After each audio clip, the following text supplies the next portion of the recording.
is up, y'all? We're back with another video, and today we'll be talking about a twisted Halloween franchise theory. Before we get into it, definitely smash the like button because it definitely helps, and make sure you subscribe to the channel. So I'm, a huge Halloween fan, and I've been looking at a lot of things from a lot of angles when it comes to Halloween, such as the theory where the whole time Michael was just after a group of teens in '78 because of Annie. And it wasn't Lori. It had nothing to do with Lori. Annie was the reason Michael even started targeting the group after she said, "Hey, jerk, speed kills." Hey, jerk, speed kills. But now we have this crazy, like, Victor Frankenstein type of theory that I want to talk about that is just out there at this point with Halloween and just Michael and Dr. Loomis. So, you know that we have the villain Michael Audrey Myers. It all started when he was 6 years old. He picks up the butcher knife and he takes out his older sister. As we proceed through this scene, and at the end of this scene, we see him being unmasked by his parents, and he looks somewhat confused. He doesn't look like, Loomis describes him, the blackest eyes, the devil's eyes. He doesn't look that way or seem that way to others, obviously. And now it's starting to make me scratch my head because I start looking through the franchise, these past few days, and kind of just putting myself in that seat to see, like, am I tripping? Could it be that way? Could it really honestly be that Michael was pushed to being this killer? Was he pushed? Was he, being dragged through the franchise by the one and only Dr. Loomis? I prayed that he would burn in hell, but in my heart, I knew that hell would not have him. You know what I'm saying? Similar to like Victor Frankenstein, his creature, putting the energy into his creature and reviving his creature. We never got to see what happened in Smith's Grove, really, when you think about it. Yeah, they have a piece of it out there in a comic that basically says that Michael and Dr. Loomis, they had dark moments, in Smith's Grove, and then weird deaths start happening with the younger ones, with the younger inmates and everything, such as someone actually being unalived by Michael because they accidentally did something to his birthday cake. It was just bodies coming up, left and right in Smith's Grove, in the comic though, only in the comic. You know about the comic, but when you sit here and think about it, what was Dr. Loomis telling Michael in Smith's Grove? Really, we never got to hear that, because when he got out, all he was saying was the blackest eyes, the devil's eyes. I say, like, he was just so obsessed with the boogeyman. When you think about it, it was like, if you keep telling someone something over and over and over, they're going to start to believe that. You know what I'm saying? They're like, I might as well become it. You know what I'm saying? So that's what this theory is about, really, where it's basically that Dr. Loomis is like the real villain the whole time. He pushed Michael into being something that he wanted Michael to be. Maybe it was like a one-time thing with Michael. Maybe he was young. Who knows? I'm just saying, I know this is a crazy theory and it's out there, but it does have bits and pieces that make sense. If you go back and look at the movies such as like Halloween 4, Halloween 5, hell, even Halloween 2, it seems to be that at points Dr. Loomis, he was a little loony, and he started revealing himself throughout the franchise. So if he's that aggressive, if he's that messed up, and he's really just messed up upstairs, imagine what he was saying to Michael. And it's this one scene with Jamie Lloyd in Halloween 5, I want to say, when he's like, "Here's the little girl, I have her, here's the little girl." Now, some of you guys out there might say that was him baiting Michael, but also, at the end of the day, you don't do things like that. That's a child. Michael is the boogeyman. But the fact that he was willing to put Jamie Lloyd up in the air and say, here she is, take her, he was willing to do that. It's almost like he started crashing out and showing his true colors. Think about it. At the end of the day, we never seen what happened in Smith's Grove. Dr. Loomis, technically, yeah, he's the Victor Frankenstein of the franchise.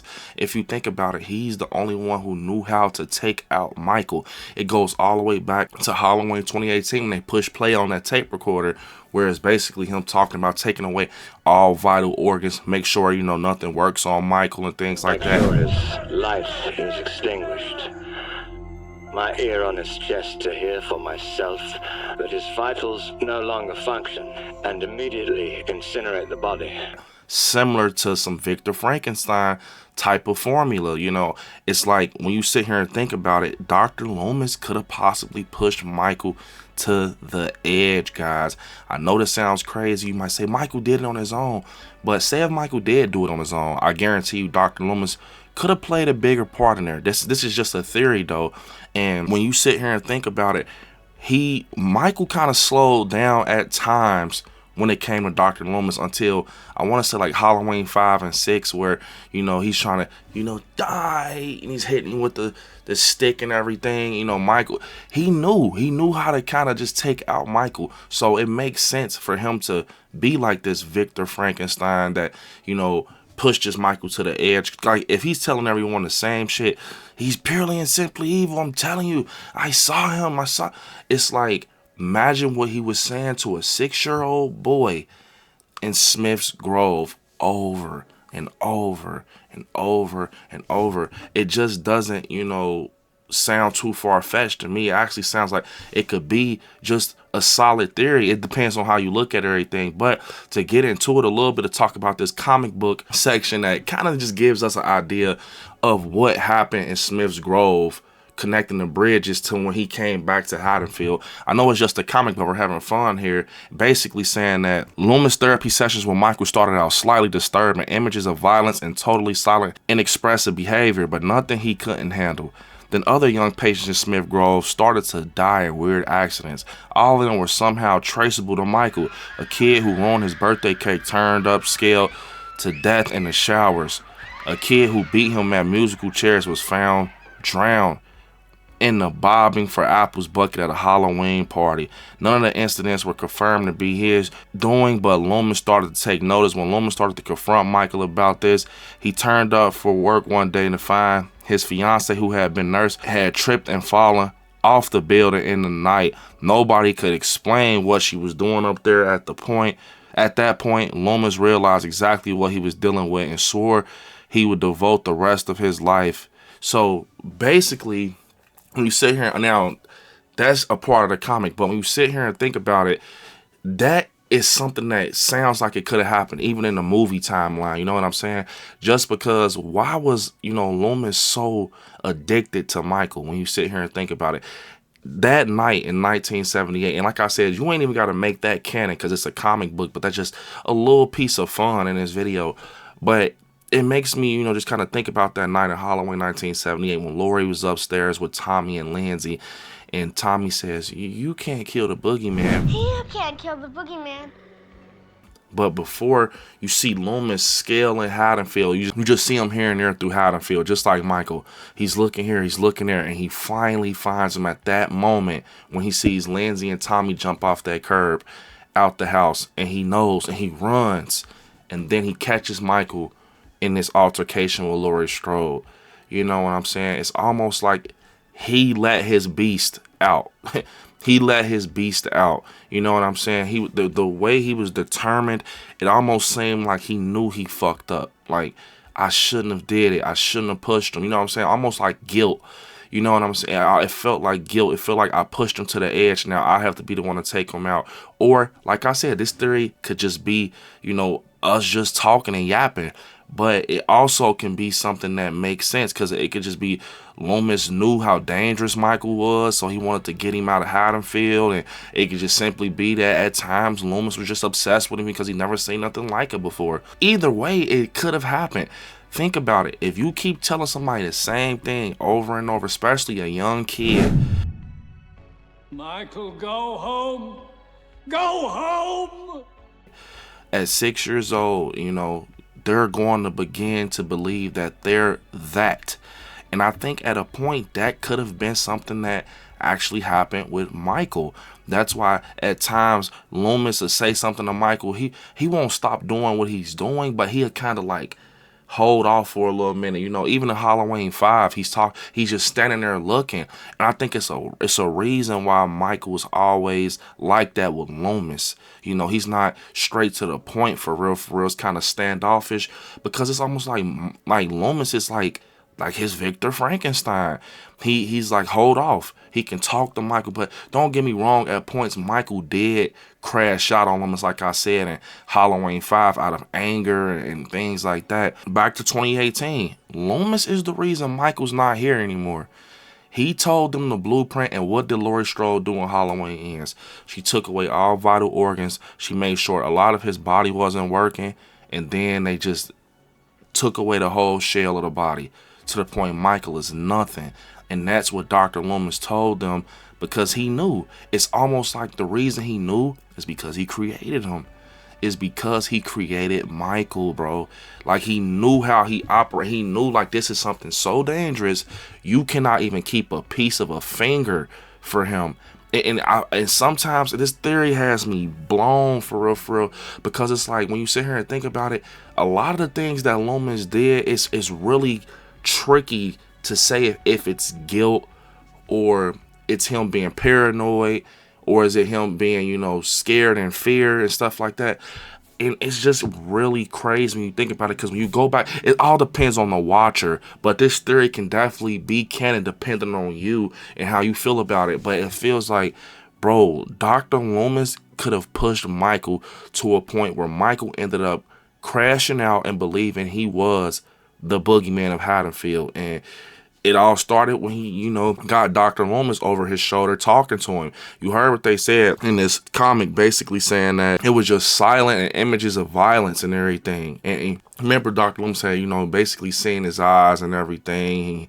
You know, he's just like some type of evil. He's just purely and simply evil. I definitely do think, when you sit here and think about it, Dr. Loomis played a part in Michael being a boogeyman. Just like, you know, Dr. Loomis, what he said, it's like this saying right here screams, you know, just the obsession he had with Michael, in my opinion, when he says, I met this 6-year-old child with this blank, pale, emotionless face and the blackest eyes, the devil's eyes. He knew. He knew, and it's starting to make sense for real. Like, I'm not saying that, you know, that he is the villain, but it's possible that Loomis can be the undercover villain for real. I mean, look at Dr. Sartain. You know what I'm saying? It's almost like it's like a foreshadowing thing. Like, not even foreshadowing, just like them trying to tell us, like, because Dr. Sartain was, you know, under Dr. Loomis's wing, I want to say, like he was working for him or something at a point. I don't know, or a student of him. But think about it. Dr. Sartain True Colors came out, where he's like, you must not touch my patient. And he was like the Loomis of, you know, the trilogy. I'm telling you guys, I think that could have been something. Like, that theory is just mind blowing after all these years. It kind of makes me look at Loomis a little different, bro. Like, you pushed a kid to believe he's the boogeyman, and you're scared now because you feel responsible for all those deaths in Haddonfield. You feel responsible for Haddonfield just burning to the ground. You feel responsible for pushing a child to becoming a boogeyman. You feel responsible for people losing their kids and daughters and sons. And I think that's why he's so obsessed, because he's like, I have to get him back. I have to get him off the streets because their blood is on my hands. You know what I'm saying? And when you look at it like that, it's crazy, bro. Like, because even, like I said, at the later movies, with his last movie was Halloween 6. He was even like kind of like that in there. Like, it never changed for real. It was a little lighter in the beginning with 78 and things like that. But as you seen him kind of evolve into his real colors, remember, y'all know, Loomis started acting very loony in the later Halloween movies. Like, people started thinking like, Loomis is crazy for real. Like, and people, you can say it's his energy as an actor, the obsession. That's cool. I agree with you. But don't forget about that other part where it can be guilt also. It can be guilt that he's looking for the boogeyman because he knows what he's caused. He knows what he's done. And now his consequence is living through Michael Myers. You know, that's why I think, I mean, it's just a theory, but it's a dark theory. Like, could it have been, y'all, that Dr. Loomis created the boogeyman? That's why I wanted to do this. Could it have been that Dr. Loomis pushed a child to the edge to the point all he's saying was darkness, bro? Like, all he's saying was just red, bro. Like, it is definitely possible. Some of you all might not agree with this and say it's too far-fetched. Cool. But don't deny that proof that's out there with Dr. Loomis's energy and the guilt and the regret and just him changing his energy later in these movies and how they wrote the character, seeming that it was all his fault. That's the vibes that now I'm starting to see, that he feels that he is a big reason of, you know, when it comes to Michael Myers. And that's why I think at the end of Halloween 78, when Laurie was like, was it the boogeyman? What's the boogeyman? If you look at Loomis, he was in shock too. He was just like, matter of fact, it was. It was like, damn, I did that. Like, you see what I'm saying? It was like, damn, I did that. I'm the reason he's here. I'm the reason he's doing this. I should have never did that. That was the look he had in his eyes. And even to make it more cemented and crazy and have you guys thinking, when he goes up to that balcony and Michael is gone, once he looks on that bed of grass and he looks out into Haddonfield, all I see, and this is something I've seen since I was a child, is like just a damn. Like, I gotta go out there.